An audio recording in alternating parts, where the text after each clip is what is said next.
உங்கள் தந்திவன் தொலைக்காட்சியில் சின்ன திரையின் சிங்கப் பெண்கள் மாலை 7 முதல் 8 மணி வரை காணத் தவறாதீர்கள். பீகாரில் கனமழையை தொடர்ந்து கோசி ஆற்றில் வெள்ளப்பெருக்கு ஏற்பட்டுள்ளது. இதனால் பீகாரின் வடகிழக்கு மாவட்டங்களில் தடுப்பணைகள் உடைந்து இயல்பு வாழ்க்கை பாதிக்கப்பட்டுள்ளன.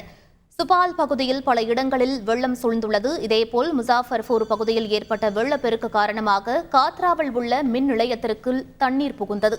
இதனால் 22 பஞ்சாயத்துகளில் மின்தடை ஏற்பட்டு சுமார் 43,000 பேர் பாதிக்கப்படும் நிலை ஏற்பட்டுள்ளதாக மின் நிலைய பொறியாளர்கள் தெரிவித்துள்ளனர்.